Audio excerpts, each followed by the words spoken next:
अस्सलामुअलैकुम बिस्मिल्लाहिर्रहमानिर्रहीम। आज हम एक्सरसाइज 5.1 का पार्ट 2 पढ़ेंगे। ये new mathematics book chapter number 5 algebraic manipulation से मैंने इस चैप्टर्स का क्वेश्चन लिए हैं।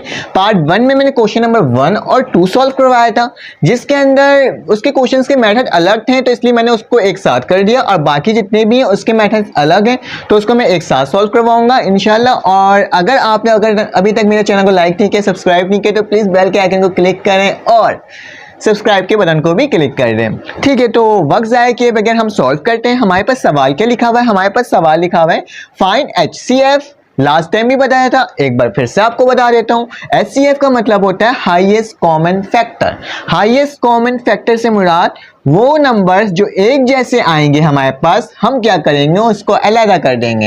एक जैसे टर्म जितने नंबर्स ऑफ टर्म में होंगे उसको हम क्या करेंगे, अलग करके लिख देंगे, तो हमारा क्या निकल जाएगा, HCF निकल जाएगा। तो हमारे पास सवाल में क्या लिखा हुआ है, find the HCF of the flowing by factorization method. हमें फैक्टराइजेशन मेथड अप्लाई करना है। फैक्टर्स मतलब चीजों को तोड़ दो, ठीक है। तो उसी हिसाब से हम करेंगे, फैक्टराइजेशन मेथड की मदद से हम इस पूरे क्वेश्चंस को सॉल्व करेंगे।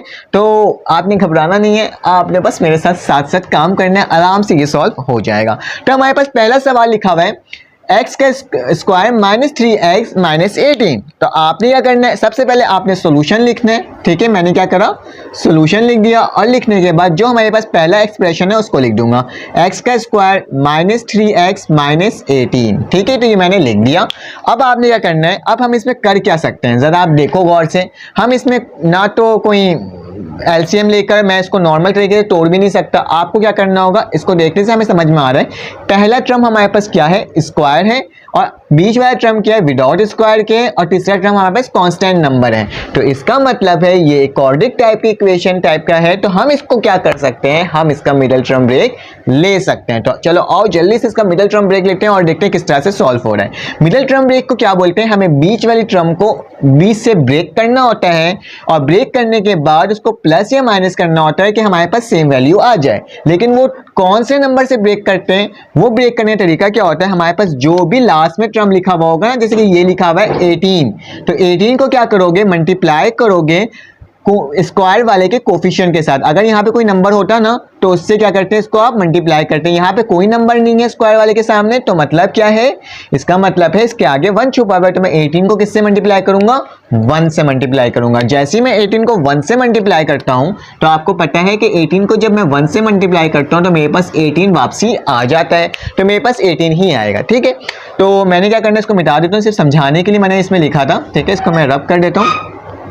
मैंने क्या किया, 18 को जब मैंने 1 से मल्टीप्लाई करा तो मेरे पास 18 आया। इसको वेरिएबल बोलते हैं। अल्फाबेट जो होता है हम उसको मैथ्स में या अलजेब्रा में वेरिएबल कहते हैं, और उसके सामने जो नंबर लिखा हुआ होता है ना उसको हम बोलते हैं कोफिशिएंट, ठीक है। तो मैं हर दफा वेरिएबल या कोफिशिएंट का लफ्ज यूज करूंगा तो आप समझ जाइएगा कि मैं क्या कह रहा हूँ, ठीक है। तो खैर हमें क्या करना है, 18 का एलसीएम लेना है। तो 18 का एलसीएम लेते हैं और देखते हैं क्या है। मेरे पास 2 9 18, 3 3 9 और 3 1 3। तो मैंने जब एलसीएम लिया 18 का तो मेरे पास क्या आया, 233।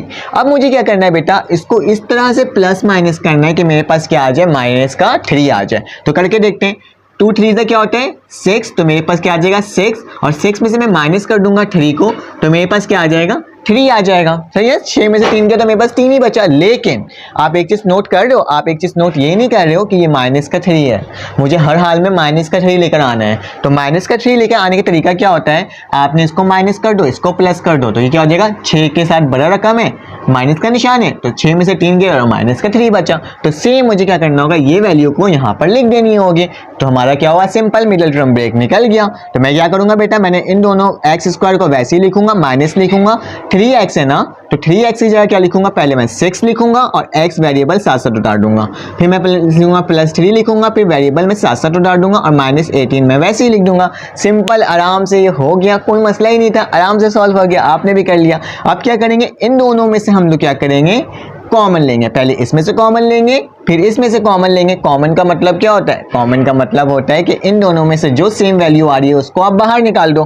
तो सिंपल मैं करता हूँ, इन दोनों में से जो मेरे पास सेम वैल्यू आ रही है, कौन सी वैल्यू आ रही है, यहाँ पे भी x है, यहाँ पे भी x है, तो मैं x को क्या ले लूंगा, कॉमन ले लूंगा। जैसे ही मैं x को कॉमन लेता हूँ तो क्या होगा, इस x से ये x की वैल्यू कटेगी तो मेरे पास क्या बचेगा, x बच जाएगा, प्लस माइनस माइनस होगा, इस x से ये x कटे तो मेरे पास क्या बच जाएगा, 6 बच जाएगा। ठीक है। और फिर इन दोनों में से कॉमन क्या आ रहा है, इन दोनों में से कॉमन मेरे पास +3 आ रहा है, क्योंकि x तो यहाँ नहीं है ना, तो x तो कॉमन ले नहीं सकता, लेकिन 3 ले सकता हूँ, क्योंकि 3 की टेबल में 3 खुद आता है और 18 भी आता है। तो मैं 3 को कॉमन लिया, 3 से 3 करता, तो मेरे पास क्या बचा, x प्लस माइनस माइनस 3 1 ज़ा 3, 3 6 ज़ा 18।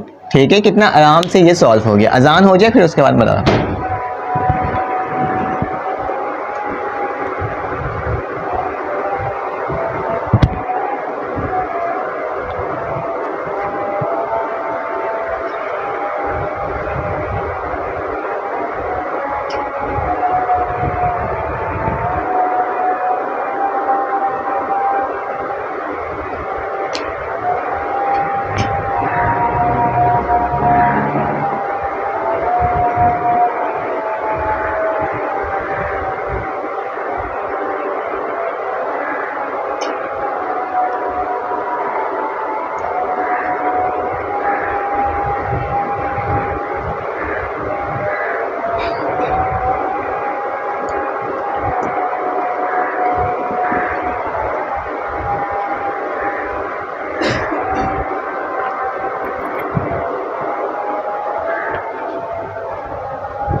हमारे पास क्या हुआ, ये दोनों वैल्यूज क्या हो गई, सेम आ गई। जैसे ही सेम आ जाती है हम समझ जाते हैं कि हमारा मिडल टर्म ब्रेक सही सॉल्व निकला है। तो हम क्या करते हैं, इन दोनों में से कॉमन हमारे पास x माइनस 6 आया, तो मैं क्या करता हूँ x-6 को कॉमन लेता हूँ और x प्लस 3 जो बच गया उसको मैं वापसी लिख दूंगा। ठीक है, आपको क्या हुआ, हमारे पास पहले का आंसर आ गया। क्या आंसर आया, x-6 और x प्लस 6। ठीक है, यहाँ तक कोई मसला अभी तक नहीं हुआ होगा।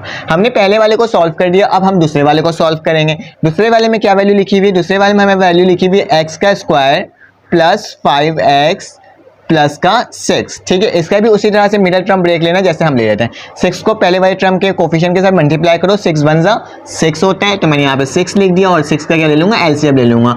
2 3 ज़ा 6 और 3 1 ज़ा 3। अब मुझे क्या करना है बेटा, मुझे इसको इस तरह से प्लस माइनस करना है कि मेरे पास क्या आ जाए, प्लस का 5 आ जाए। तो देख के पता चल रहा है हम क्या कर सकते हैं, हम कर सकते हैं 2 + 3 किसके बराबर होते हैं, 5 के। 2 + 3 किसके बराबर होते हैं, 5 के। तो मैं क्या कर दूंगा, इसकी जगह क्या लिख सकता हूँ, 2 + 3 लिख सकता हूँ, क्योंकि मेरे पास 5 तो आ ही रहना। और जब इसको मल्टीप्लाई करता हूँ 2 3 ज़ा 6 वापसी आ जाता है। तो हमारा बिल्कुल ठीक मिडल टर्म ब्रेक निकल रहा है। तो आज जो मैंने x का स्क्वायर लिखा प्लस लिखा, इस 5 की जगह क्या लिखूंगा, 2 का x और प्लस 3 का x। जब इन दोनों को प्लस करता हूँ तो वापसी सेम टू सेम वही चीज़ आ जाती है, और प्लस का 6। ठीक है, अब इन दोनों में से कॉमन लेके बताओ मुझे क्या आ रहा है। इन दोनों में से कॉमन मेरे पास क्या आ रहा है, मेरे पास x आ रहा है, इस x से ये x करता तो मेरे पास एक x बच गया, प्लस प्लस प्लस इस x से ये x करता तो मेरे पास क्या बच गया, 2 बच गया। अब इन दोनों में से कॉमन क्या आ रहा है, इन दोनों में से कॉमन मेरे पास जाहिर सी बात है 3 आ रहा है, क्योंकि 3 दोनों की टेबल में आता है। 3 से 3 करता तो मेरे पास x हो गया, प्लस प्लस प्लस होता है, 3 1 ज़ा 3, 3 2 ज़ा 6। तो मेरे पास फिर से दो चीज़ सेम आ गई। कौन कौन सी सेम आ गई देख लो,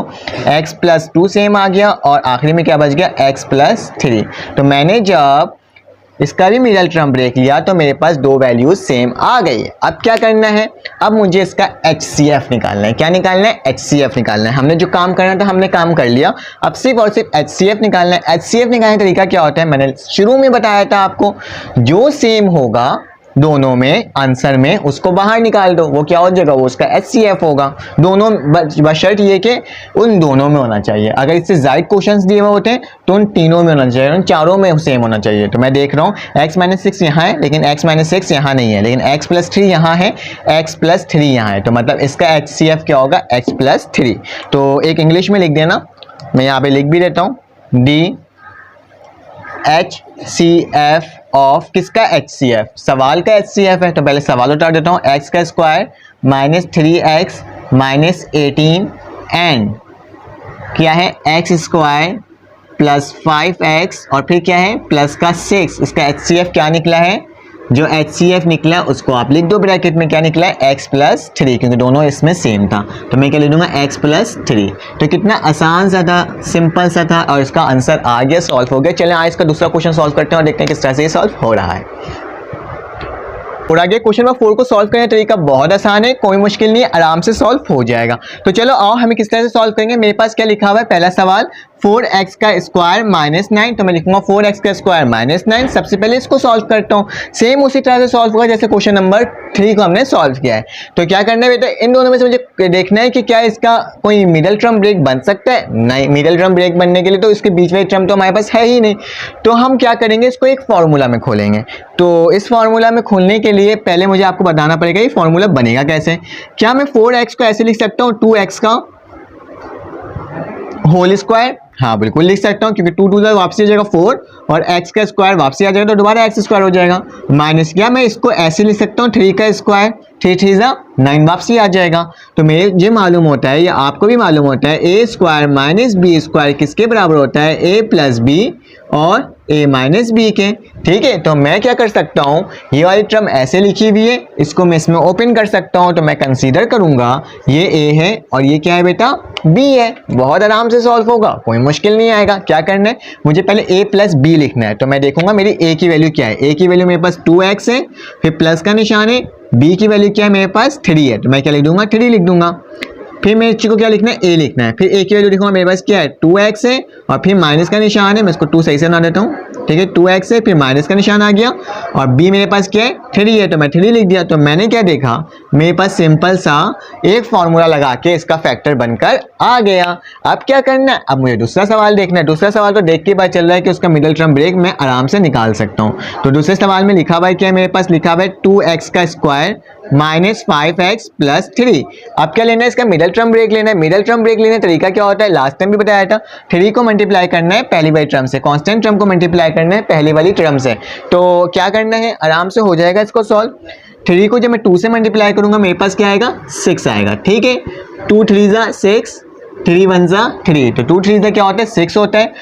2 में 3 प्लस करूंगा तो मेरे पास क्या आ जाएगा, 5 आ जाएगा। लेकिन मुझे माइनस का 5 चाहिए, तो मैं इसको क्या लिख सकता हूँ, माइनस का 2 माइनस का 3, तो किसके बराबर होगा, माइनस के 5 के। तो सिंपल हो गया आराम से ये भी। 2x का स्क्वायर मैंने वैसे ही लिखा, पहले क्या लिखूंगा, माइनस का 2x, फिर क्या लिखूंगा माइनस का 3x और फिर क्या लिखूंगा प्लस का 3। दोनों में से कॉमन क्या आ रहा है, दोनों में से कॉमन 2x आ रहा है, तो मैं क्या ले लेता हूँ 2x को कॉमन ले लिया। इस 2x से ये 2x की कर ली कटी, लेकिन x 2 था तो एक x यहाँ पे बच गया। प्लस माइनस माइनस ही होता है, इस 2x से ये पूरी 2x की वैल्यू कट गई तो मेरे पास क्या बचा, 1 बचा। इन दोनों में से कॉमन क्या आ रहा है, इन दोनों में से कॉमन मेरे पास 3 आ रहा है, क्योंकि 3 यहाँ पे भी है 3 यहाँ पे, तो माइनस का 3 मैंने कॉमन लिया।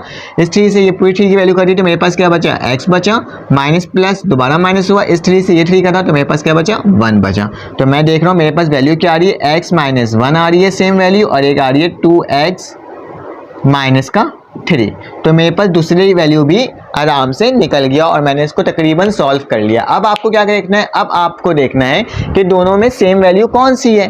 तो मैं देख रहा हूं क्योंकि हमें HCF निकालना है ना, तो 2x माइनस 3 2x माइनस 3 दोनों में सेम वैल्यू आ रही है। तो मैं क्या करता हूं, मैं यहां पर उसका आंसर लिख देता हूं। ठीक है, मैं क्या लिखूंगा, HCF ऑफ किसका, HCF इस सवाल का। तो मैं लिखूंगा 4x का स्क्वायर माइनस 9 एंड 2x का स्क्वायर माइनस 5 प्लस 3 का क्या है, इस उसकी वैल्यू क्या है मेरे पास, 2x माइनस 3। तो कितना आसान सा था, सिंपल सा था, पूरा सवाल सॉल्व हो गया और यहाँ पे आके इसका आपका आंसर भी आ गया। तो चलें आए नेक्स्ट क्वेश्चन सॉल्व करते हैं और देखते हैं कि वो किस तरह से सॉल्व हो रहा है। इसको यहाँ पे आंसर लिख देना और ये किस तरह से सॉल्व हो रहा है। क्वेश्चन नंबर 5 में आते हैं।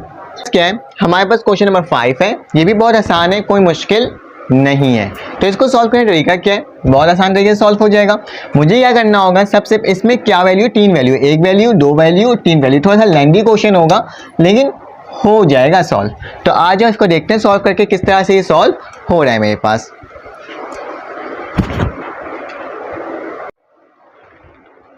तो आज इसको सॉल्व करते हैं। हमारे पास क्या लिखा है, सबसे पहले मैं पहले वाली वैल्यू लिखूंगा, सोल्यूशन लिखा, और सोल्यूशन लिखने के बाद जो मेरे पास वैल्यू पहले लिखी है वो उसको लिख देता हूँ। क्या मेरे पास लिखी हुई है 2a का स्क्वायर माइनस 8b का स्क्वायर। ठीक है, अब क्या करूँगा, दोनों में से कॉमन ले लूँगा। क्या कॉमन आ रहा है मेरे दोनों में से, 2 कॉमन आ रहा है, क्योंकि मैं पहले कॉमन लेके ही काम कर लेता हूँ ताकि मुझे कोई मसला ना हो, आपको भी कोई मसला ना हो समझने में। तो मैंने 2 कॉमन ले लिया, मेरे पास क्या बचा, a का स्क्वायर माइनस 4b का स्क्वायर, क्योंकि 2 1 2 2 4 8, तो b का स्क्वायर हो गया। अब मैं इसको फार्मूला के तहत खोल लेता हूँ। फार्मूला के तहत खोलने का तरीका क्या होता है, बहुत आसान, इस 2 को भूल ही जाओ, बस अंदर वाले 2 को देखो। a का क्या हो जाएगा, स्क्वायर हो जाएगा, माइनस लिखा, इसको मैं ऐसे लिख सकता हूँ 2b का होल स्क्वायर, इस 2 को मैंने बाहर रख दिया क्योंकि इसको तो कॉमन ले लिया था, लेकिन अंदर वाली वैल्यू को क्या करा, a का स्क्वायर बना दिया, माइनस 4 की जगह 2 लिखा, b लिखा और इसका होल स्क्वायर बना दिया क्योंकि मुझे फॉर्मूला में इसको ओपन करना था। तो मेरे पास क्या आ रहा है, ए स्क्वायर माइनस बी स्क्वायर बराबर होता है ए प्लस बी और ए माइनस बी के। तो ये पूरी वैल्यू ए की होगी, ये पूरी वैल्यू किसकी होगी, बी की होगी। तो चलो और देखते हैं किस तरह से सॉल्व हो रहा है। पहले मुझे ए लिखना है, 2 तो वैसे ही लिखा जाएगा, पहले मुझे ए लिखना है। ए की वैल्यू क्या है मेरे पास, ए ही है।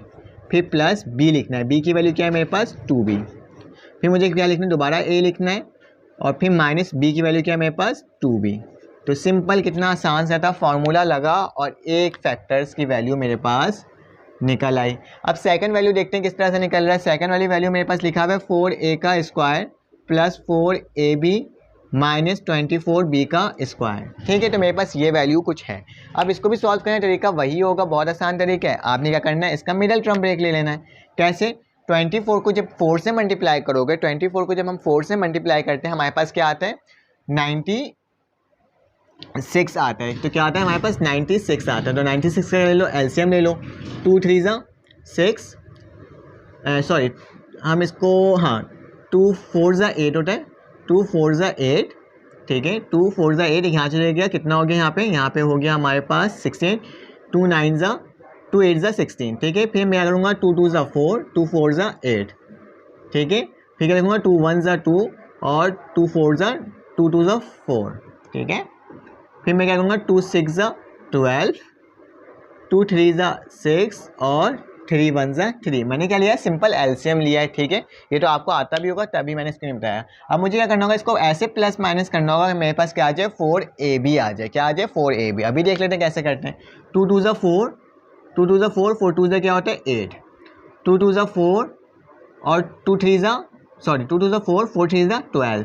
क्या मैं 12 में से 8 को माइनस करूँगा तो मेरे पास 4 आएगा, जी बिल्कुल आएगा। अगर मैं 12 में से 8 माइनस कर दूंगा तो मेरे पास क्या आएगा, प्लस का 4 आएगा। तो मैं क्या लिख दूंगा, ये लिख दूंगा। इसकी जगह क्या लिखूंगा, मैं लिख देता हूँ 4a का स्क्वायर, मैंने वैसे ही लिखा, प्लस का निशान डाला। पहले क्या लिखूंगा 12ab माइनस किससे करूँगा, 8 से करूँगा। तो मेरे पास क्या आ जाएगा, ए बी को वैसे ही लिखूंगा वेरिएबल को, माइनस 24b का स्क्वायर। ये याद रखना, जो वेरिएबल बीच वाली टर्म के साथ होता है ना, उसको हम सेम टू सेम लिख रहे होते हैं। ठीक है, यहाँ तक तो कोई मसला आपको भी नहीं हुआ होगा। अब क्या करना है, अब आपको करना है इन दोनों में से कॉमन देखना है, इन दोनों में से कॉमन देखना है। तो पहले कॉमन मेरे पास क्या आ रहा है, इन दोनों में से एक तो 4 आ रहा है और एक a आ रहा है। तो मैं क्या लूँगा, 4 ले लूँगा और उसके साथ a भी लिख दूंगा। ठीक है, क्योंकि a भी कॉमन आ रहा है तो मैं क्या लिखूँगा, a भी लिख दूंगा। ठीक है, 4a से 4a कटा लेकिन एक a बच गया। ठीक है, प्लस प्लस प्लस होते हैं, 4 1 ज़ा 4, 4 3 ज़ा 12। एक a से ये a कटा तो मेरे पास क्या बचा, b बच गया। ठीक है, अब इन दोनों में से कॉमन देख लेते हैं। इन दोनों में से कॉमन मेरे पास क्या आ रहा है, माइनस का 8 और b यहाँ पे भी है और b यहाँ पे भी, तो मैंने b को कॉमन ले लिया। इस 8b से इस 8b पूरा कटा तो मेरे पास क्या बच गया, सिर्फ a बच गया। Minus plus, sorry minus minus plus, 8 को कितनी दफ़ा पढ़ूंगा, 24 आ जाए, 8 3 ज़ा 24। तो मैं क्या आ जाएगा, 8 3 ज़ा 24। एक बी से एक बी करता तो मेरे पास एक बी बच गया। मैं देख रहा हूँ मेरे पास दोनों चीज़ दोबारा सेम आ रही है, तो मैं क्या लिखूँगा, a प्लस 3b लिखूँगा और क्या बच गया आखिरी में, 4a माइनस 8b। यहाँ तक कोई मसला यकीनन आपको नहीं हो रहा होगा। अब मैं क्या करता हूँ बेटा, मैं एक काम करता हूँ, क्योंकि इन दोनों में क्या आ रहा है, 4 दोबारा कॉमन आ रहा है ना, 4 इस टेबल में आता है, 4 इस टेबल में आता है। तो मैं क्या करता हूँ, इन दोनों में से 4 को कॉमन ले लेता हूँ। आ जाओ, तो मैं क्या लिखा, a प्लस 3b। इन दोनों में से मैंने 4 कॉमन लिया तो मेरे पास बाहर 4 आ गया। 4 से 4 कटा तो मेरे पास a बचा, माइनस 4 1 ज़ा 4, 4 2 ज़ा 8, तो 8 लिख दूंगा और b ऐसी हो जाएगा। तो हमारे पास क्या हो गया, सेकंड मिडल टर्म ब्रेक होकर के भी उसका फैक्टर्स की वैल्यू आ गई। अब क्या करता हूँ, मेरे पास जो बाकी काम है मैं इसको रब करके यहाँ पे लिख देता हूँ ताकि आपको सही से दिखे। ठीक है, मैं इसको रब कर देता हूँ।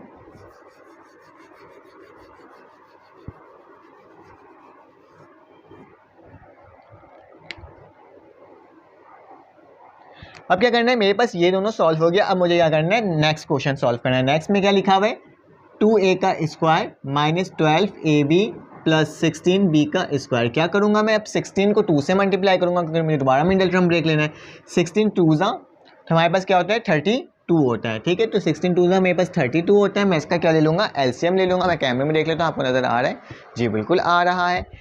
तो इसको कौन सी टेबल से काटूंगा बताओ मुझे, 2 की टेबल से काट रहा हूँ। 2 1 ज़ा 2, 2 6 ज़ा 12, 2 8 ज़ा 16, 2 4 ज़ा 8, 2 2 ज़ा 4 और 2 1 ज़ा 2, तो मुझे क्या लिखाना है 12 लिखाना है किसी तरह से। देखो किस तरह से आता है, देख लेते हैं। 2 2 ज़ा 4, 4 2 ज़ा 8, ठीक है, 8 8 और 2 2 ज़ा 4, 8 प्लस 4 कितना होता है 12 होता है। देख लो यहाँ से लेके मैंने यहाँ तक करा तो 8 आ रहा है और 2 2 से क्या आता है 4, 8 प्लस 4 मेरे पास क्या आता है 12 आता है। और लेकिन मुझे माइनस का 12 लाना है तो मैं माइनस का 8 लिखूंगा, माइनस का 4 लिखूंगा तो क्या आ जाएगा माइनस का 12 आ जाएगा। तो सिंपल इसकी जगह मुझे यही लिख देना है। तो आ जाओ कैसे लिखूंगा, 2a का स्क्वायर वैसे ही लिखा, माइनस वैसे ही लिखा, इस 12 की जगह क्या लिखूंगा माइनस 8ab, फिर मैं क्या लिखूंगा माइनस 4ab और आखिरी में क्या लिखूंगा 16b का स्क्वायर। इन दोनों में से कॉमन क्या आ रहा है, इन दोनों में से मेरे पास कॉमन बेटा क्या आ रहा है जल्दी से बताओ। मैं देख रहा हूँ 2 यहाँ पे भी है और 8 यहाँ पे भी है, तो मैं 2 कॉमन ले लेता हूँ और a दोनों साइड है तो मैं a भी कॉमन ले लेता हूँ। ठीक है, इस 2 से ये 2 कटा तो मेरे पास क्या बचा सिर्फ और सिर्फ a बचा, प्लस माइनस माइनस होता है, 2 1 ज़ा 2, 2 4 ज़ा 8 हो जाएगा और इस a से ये a कटेगा तो सिर्फ क्या बच जाएगा b बच जाएगा। ठीक है, अब देखते हैं इन दोनों में से कॉमन क्या आ रहा है। इन दोनों में से मेरे पास कॉमन आ रहा है 4 आ रहा है और b आ रहा है। ठीक है, 4 और b कॉमन आ रहा है, इस 4 से ये 4 कटा तो क्या बचा मेरे पास सिर्फ और सिर्फ इसमें a बच गया, मैंने a लिख दिया। माइनस प्लस क्या होता है माइनस होता है, 4 1 ज़ा 4, 4 4 ज़ा 16 और एक b है तो क्या बच गया एक b बच गया। तो मेरे पास क्या बच रहा है देख लेते हैं अभी सिवा, ये दोनों दोबारा कॉमन आ गया तो मैं क्या लूँगा a4b मैंने कॉमन ले लिया और जो बच गया उसको मैं बाहर लिख दूंगा माइनस 4b। यहाँ तक कोई मसला नहीं हुआ होगा, हमारे पास इसका भी फैक्टर निकल गया। लेकिन मैं देख रहा हूँ फिर से मेरे पास इसमें से कौन सा कॉमन चीज़ आ रही है, मेरे पास कॉमन आ रहा है इन दोनों में से 2 कॉमन आ रहा है, 2 यहाँ पे भी है और 4 यहाँ लिखा हुआ है, तो मैं इसको कॉमन ले लेता हूँ और फिर इसको क्लोज कर देता हूँ। तो मैं क्या करता हूँ a माइनस 4b को वैसे ही लिखा, इन दोनों से कॉमन क्या आ रहा है 2 कॉमन आ रहा है तो 2 कॉमन ले लिया, 2 से 2 का था मेरे पास a बचा माइनस 2b बचा। ठीक है, तो मेरे पास थर्ड की भी वैल्यू निकल गई। अब मुझे क्या निकालना है HCF निकालना है। HCF निकालने का तरीका क्या होता है, तीनों में देखो, तीनों के आंसर में देखो सेम क्या चीज़ें आ रही हैं। मैं देख रहा हूँ यहाँ पे a माइनस 2b यहाँ पे भी आ रहा है, a माइनस 2b यहाँ पे भी आ रहा है, ठीक है, और a माइनस 2b यहाँ पे भी आ रहा है, 2 यहाँ पे भी आ रहा है, यहाँ 4 है। अगर मैं 4 को इस तरह से लिख दूँ इसको काट करके, अगर आप चाहो 2 मल्टीप्लाई बाय 2 करके लिख दूँ तो कोई फ़र्क पड़ेगा, 2 मल्टीप्लाई बाय 2 क्या होता है 4 होता है, तो मैं इसको तोड़ के लिख देता हूँ। तो 2 यहाँ पे भी कॉमन आ रहा है, 2 यहाँ पे भी कॉमन आ रहा है, 2 यहाँ पे भी कॉमन आ रहा है, मतलब a माइनस 2b तो आ रहा है यहाँ पे भी, यहाँ पे भी, यहाँ पे भी, 2b लेकिन हर जगह आ रहा है। तो मैं क्या करता हूँ 2 को और a माइनस 2b को बाहर लिख देता हूँ। तो सिंपल लिखने का तरीका क्या होता है HCF ऑफ जो हमारे पास पूरा क्वेश्चन है उसको उतार लेना, क्या लिखा हुआ है 2a का स्क्वायर माइनस 8b का स्क्वायर, कॉमा डाल के फिर लिख देना 4a का स्क्वायर, फिर क्या लिखा हुआ है प्लस 4ab माइनस 24b का स्क्वायर, फिर हमारे पास जो अगला आखिरी क्वेश्चन क्या था 2a का square minus 12ab plus 16b का स्क्वायर एस, इसकी वैल्यू क्या आई है मेरे पास ब्रैकेट डाले बगैर लिख दो क्या आई है, एक 2 आई है और फिर a माइनस 2b। थोड़ा सा लेंदी क्वेश्चन था लेकिन था आसान, क्योंकि तीनों की वैल्यू निकालनी थी और आराम से क्या हुआ मेरा क्वेश्चन सॉल्व हो गया और इसका कोई मसला भी मेरे पास नहीं आया। अब क्या करना है बेटा, अब मुझे इसका क्वेश्चन नंबर 6 सॉल्व करना है। इस क्वेश्चन नंबर 1 यहाँ पे कंप्लीट करके और फिर उसके बाद नेक्स्ट लेक्चर में आएंगे तो हम उसमें पार्ट 3 में इसका क्वेश्चन नंबर 2 सॉल्व करेंगे। चलें आए इसका लास्ट क्वेश्चन सॉल्व करते हैं और देखते हैं किस तरह से सॉल्व हो रहा है।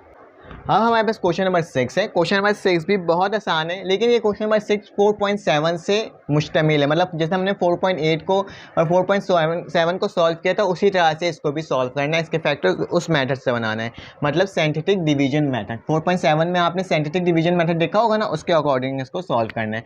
क्यों करना है सॉल्व उसके अकॉर्डिंग वो भी मैं बता देता हूँ आपको।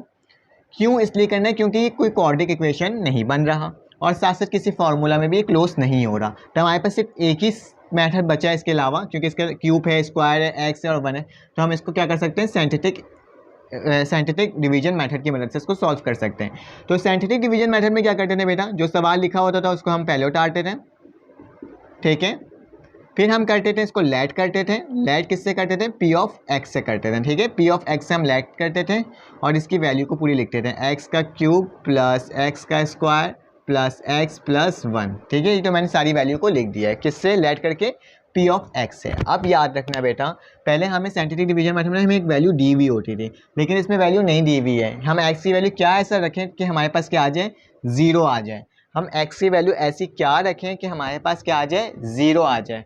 तो इसको किस तरह से सॉल्व करेंगे, हम इसको देखते थे लास्ट वाले नंबर को देखते थे, या +1 लिख सकते हो या फिर -1 लिख सकते हो। तो हम एक्स की जगह लिखते हैं -1, ठीक है। इफ़ करके लिखते हैं, इफ़ एक्स, इफ़ लिखूंगा मैं और लिखूंगा एक्स बराबर है किसके, -1 के। तो मैं पहले क्या करता हूँ, एक्स को -1 के बराबर लिख कर देखता हूँ कि क्या मेरे पास इसका आंसर 0 आ रहा है क्या नहीं आ रहा। तो मैंने p लिखा, -1 लिखा, इक्वल टू का निशान डाला और x की जगह ऐसे भी लिख सकते हो, पुटिंग दी वैल्यू करके भी लिख सकते हो। इसको इक्वेशन 1 का नाम दे दो और लिख दो putting the value of x बराबर है -1 इन इक्वेशन 1। तो इक्वेशन 1 में मुझे क्या करना है, ये वैल्यू को पुट कर लेना है। तो इक्वेशन 1 क्या, मेरे पास p की जगह क्या आ जाएगा, -1 आ जाएगा x की जगह, फिर क्या आ जाएगा x की जगह फिर -1 आ जाएगा और फिर क्यूब लग जाएगा, फिर प्लस लिखूंगा, फिर क्या लिखूंगा, -1 लिख दूंगा, फिर उसके बाद क्या लिख दूंगा स्क्वायर, फिर प्लस लिखूंगा, x की जगह फिर -1 आ जाएगा और फिर क्या आ जाएगा, +1 आ जाएगा। बहुत आसान से सिंपल से, सिर्फ मैंने क्या करा, लेट करा x इसके बराबर -1, क्योंकि मुझे इसकी वैल्यू क्या लेकर आनी है, 0 लेकर आनी है। ठीक है, आप -1 पुट कर देखना, फिर +1 पुट करके देखना। अगर इसमें -1 में आंसर आ जाता है डायरेक्ट 0 तो भी बहुत अच्छी बात है, अगर नहीं आता तो खैर कोई बात नहीं, हम 1 पुट करके देखेंगे। ठीक है, मैंने p लिखा और मैं क्या लिखता हूँ, -1 को वैसे ही लिखता हूँ। -1 का क्यूब क्या होता है, 1 होता है। फिर मेरे पास प्लस माइनस, एक मिनट को, 1 का स्क्वायर क्या होता है, 1 होता है। ठीक है, -1 का क्यूब -1 होगा, 1 का स्क्वायर पॉजिटिव में 1 होगा और प्लस का निशान वैसे ही दिखा गया। प्लस माइनस क्या होता है, माइनस होता है, तो फिर क्या आ जाएगा मेरे पास, माइनस का 1 आ जाएगा और फिर प्लस का 1 आ जाएगा। तो एक चीज़ आप नोट करो, मेरे पास -1 आ रहा है, +1 आ रहा है, कट गया, फिर +1 और -1 कट गया। तो मैं देख रहा हूँ जब मैंने -1 पुट किया तो मेरे पास 0 आ गया। तो मैंने -1 पुट किया तो मेरे पास 0 आ गया। तो इसका मतलब क्या है, x की वैल्यू -1 ही होगी। और हम इसको ऐसे लिख सकते हैं, x -1 में था, इक्वल टू से पहले आ गया तो क्या आ जाएगा, प्लस का 1 हो जाएगा और किसके बराबर हो जाएगा, 0 के बराबर हो जाएगा। ठीक है, तो हम इसको इस तरह से भी लिख सकते हैं और डाल के करके लिख देना। ठीक है, क्योंकि हमारे पास फाइनल आंसर जो होगा वो यही वाला होगा। ठीक है, एक तो आंसर हमारे पास ये निकल गया। अब क्या करते हैं, साइंटिफिक डिवीजन मेथड में क्या कर देते हैं, हम डिवीजन अप्लाई कर देते हैं, डिवीजन मेथड को अप्लाई कर देते हैं। वो किस तरह से कर देते हैं, मैं एक काम करता हूँ, मैं यहाँ कर लेता हूँ। ठीक है, आप इस तरह से इंटरफेस बनाते थे और क्या करते थे, अगर आपके पास जो वैल्यू आती थी, क्या आती थी, x की -1 आती थी, तो मैं उसको कहाँ लिखता था, यहाँ लिखता था। और अंदर वाली वैल्यू जो होती थी वो कौन सी होती थी, वो सवाल की होती थी। सबके कोफिशिएंट को लिखते थे। x के क्यूब का कोफिशिएंट क्या है मेरे पास, यहाँ छुपा हुआ 1 है, तो मैं क्या लिखूंगा 1। फिर इसके आगे क्या छुपा हुआ है, 1, तो मैं 1 लिखूंगा। फिर इसके आगे क्या छुपा हुआ है, 1, तो मैं 1 लिखूंगा। फिर इसके आगे कुछ है नहीं तो 1 ही लिखा हुआ है, तो मैं क्या लिख दूंगा, 1 लिख दूंगा। ठीक है, साइंटिफिक डिवीजन मेथड को इस तरह से हम लोग बनाते हैं। अब उसके बाद क्या करना है, अब तुम्हें यह करना है कि जो भी वैल्यू सेम लिखी होती है उसको नीचे उतार देते हैं। तो मैंने क्या करा, जो ऊपर वाली वैल्यू लिखी होती है उसको सेम नीचे उतार देते हैं इस मेथड में। अब 1 को मैं मल्टीप्लाई करूंगा 1 से, लेकिन प्लस माइनस के साथ, माइनस प्लस जो भी आंसर आएगा वो क्या आएगा, यहाँ पे क्या आएगा, माइनस में आएगा, माइनस प्लस माइनस, 1 1 जा 1, 1 में से 1 माइनस करो क्या आएगा, 0 आ जाएगा। -1 को जब 0 से मल्टीप्लाई करते हो तो क्या आ जाएगा, मेरे पास दोबारा 0 आ जाएगा और 1 में 0 प्लस करोगे क्या आ जाएगा, 1 आ जाएगा। फिर मैं क्या करता हूँ, फिर माइनस को 1 से मल्टीप्लाई करता हूँ, -1 जा, पहले 1 1 जा 1 हो गया, माइनस प्लस माइनस, तो मेरे पास क्या आ गया, 1 में से 1 गया तो 0 बचा। आपको पता था ना ये क्या बोलते हैं, इसको रिमाइंडर बोलते हैं। ठीक है, तो इसको सॉल्व करने का तरीका ये होता है। तो ये जो आखिरी में जो 0 आता है उसको हम रिमाइंडर बोलते हैं और ये वाली टर्म जो आई है हमारे पास, ये हमारे पास फाइनल आंसर होता है। तो हमारे पास क्या वैल्यू आई है, हमारे पास एक 1 आई है, एक 0 आई है और फिर एक 1 आई है। तो आपको इसको डोनेट करने का तरीका बताया था मैंने। तो ए की वैल्यू क्या हो जाएगी, पहली वाली वैल्यू क्या होगी 1 ए की, दूसरी वाली वैल्यू क्या होगी, बी की वैल्यू होगी तो 0, और तीसरी वाली वैल्यू किसकी होती है, सी की वैल्यू होगी, वो किसकी होगी, 1 के बराबर होगा। ठीक है, सिंपल मैं आपको डिटेल में सॉल्व करके बता रहा हूँ कि किस तरह से इसको सॉल्व करना है। अब क्या करना है, अब आपने क्या करना है, इसको कंडीशन के अकॉर्डिंग लिखना है। ठीक है, कंडीशन क्या होती है हमारे पास, क्यू ऑफ एक्स होता है, इसको हम कोशिएंट भी कहते हैं। ठीक है, इसके बाद नेक्स्ट स्टेप होगा क्यू ऑफ एक्स लिखने का, और लिखने के बाद आप क्या करोगे बेटा, आप देखोगे सवाल में, अगर सवाल में क्यूब लिखा हुआ है तो आप अपना स्टार्ट करोगे स्क्वायर से। अगर सवाल में क्यूब है तो आप किससे स्टार्ट करोगे, स्क्वायर से। अगर सवाल में आपके पास 4 होता तो आप इसको स्टार्ट करते क्यूब से। फिलहाल यहाँ पे क्यूब है तो हमने स्क्वायर से स्टार्ट किया और उसके आगे ए लिख दोगे, फिर प्लस लिखेंगे, बी लिखेंगे और फिर एक्स लिखेंगे और आखिरी में क्या लिख देंगे, सी। ये कंडीशन होती है। एक्स का स्क्वायर विदाउट एक्स वाला टर्म, मतलब कि उसके ऊपर एक पावर और उसके बाद कोई पावर नहीं, मतलब एक्स है ही नहीं। तो आज जो क्यू ऑफ एक्स को मैंने वैसे ही लिखा, ए की वैल्यू क्या है मेरे पास 1 है और एक्स का स्क्वायर है, प्लस बी की वैल्यू मेरे पास क्या है 0 और x वैसी है, और प्लस सी की वैल्यू क्या है मेरे पास 1 है। तो मैं क्या देख रहा हूँ, x 1 है तो मेरे पास क्या आ जाएगा, x सेम टू सेम वैसे ही उतर जाएगा। 0 को जब मल्टीप्लाई करो तो मेरे पास 0 ही होता है, उसको लिखने की ज़रूरत नहीं है, और आखिरी में क्या आ जाएगा 1।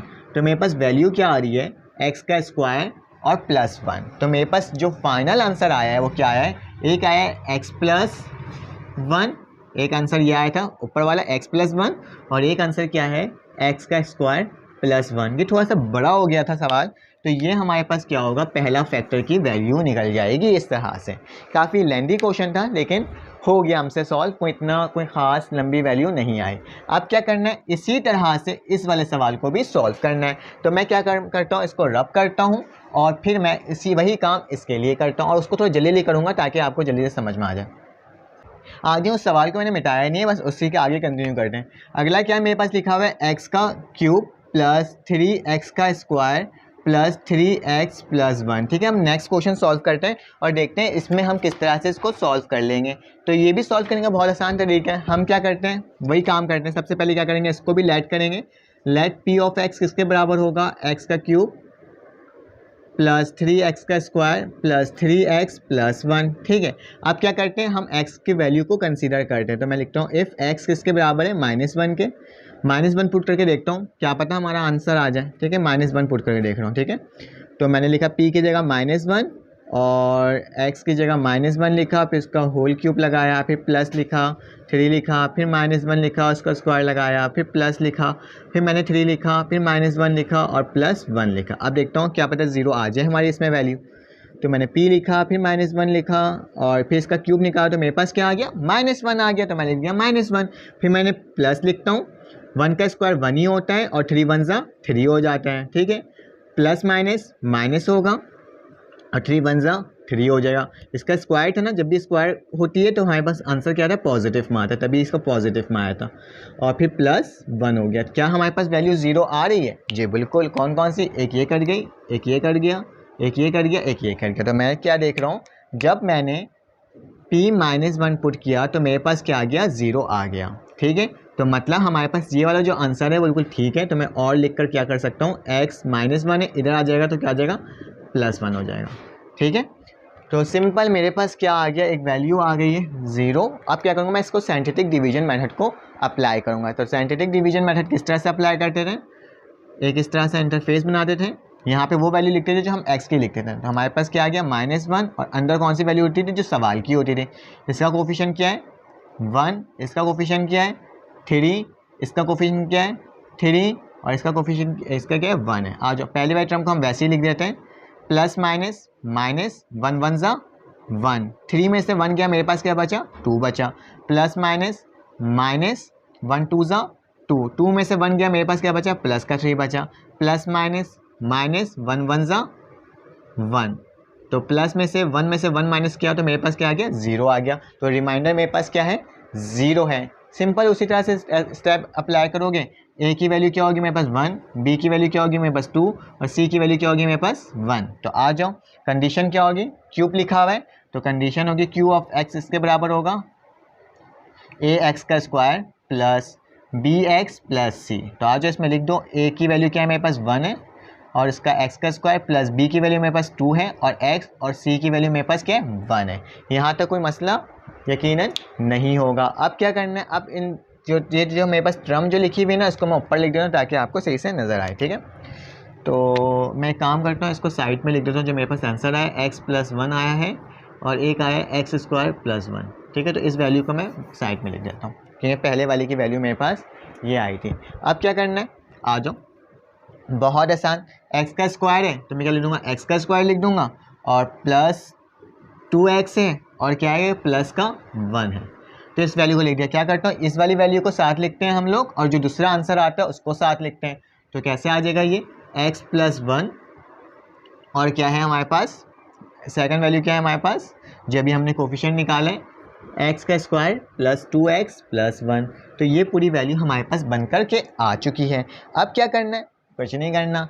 अब आप क्या कर सकते हो, इसका भी मिडल टर्म ब्रेक ले सकते हो। तो चलो इसका मिडल टर्म ब्रेक ले देते हैं। x प्लस 1 तो वैसे ही लिखा जाएगा, थोड़ा सा लेंदी क्वेश्चन है लेकिन है आसान। ठीक है, तो x का स्क्वायर वैसे ही रहेगा, इसका मिडल टर्म ब्रेक लोगे तो क्या हो जाएगा, x प्लस x और प्लस का 1, ठीक है, क्योंकि दोबारा इसको प्लस करके 2x आ जाएगा हमारे पास। इन दोनों में से कॉमन क्या आ रहा है, इन दोनों में से मेरे पास x कॉमन आ रहा है, तो मैंने x कॉमन लिया, x से x कटा तो एक x बचा, प्लस प्लस तो एक 1 बच गया। फिर इस x से दोनों में से क्या कॉमन आ रहा है, प्लस का 1 कॉमन आ रहा है, क्या हो जाएगा, इस 1 से ये सेम टू सेम वही उतर जाएगा, क्योंकि जब 1 कॉमन आता है तो हमारे पास सेम टू सेम आंसर वही उतर जाता है। तो अब देख लेते हैं हमारे पास क्या बच रहा है। हमारे पास बच रहा है x + 1 यहाँ पे भी, और इसमें क्या बच रहा है x + 1, और यहाँ पे भी x + 1। तो हमने क्या देखा, हमने जब दोनों की वैल्यू निकाली तो हमारे पास सेम टू सेम वही वैल्यू आने लगी जो कि हमारे पास दिया हुआ था। अब क्या करना है, अब हमें HCF निकालना है। HCF में क्या होता है, HCF में हम, एक मिनट रुको, ये आई थिंक सो माइनस में हाँ से प्लस हो गया। अब क्या करना है, हमें कॉमन देखना है। कॉमन क्या होता है, एक वैल्यू मेरे पास ये वाली है और एक वैल्यू ये वाली है, तो इन दोनों से वैल्यू सेम कौन सी आ रही है, x + 1, तो आप ऐसे लिखोगे HCF ऑफ पूरा सवाल लिखना और फिर s क्या हो जाएगा, x + 1। तो बहुत आसान सा सवाल था, हो गया सॉल्व। और अगर आपको समझ में आया तो प्लीज़ लाइक करें, सब्सक्राइब करें और बेल के आइकन को तो ज़रूर क्लिक करें। फिर आपसे मुलाकात होगी एक नेक्स्ट वीडियो में इंशाल्लाह।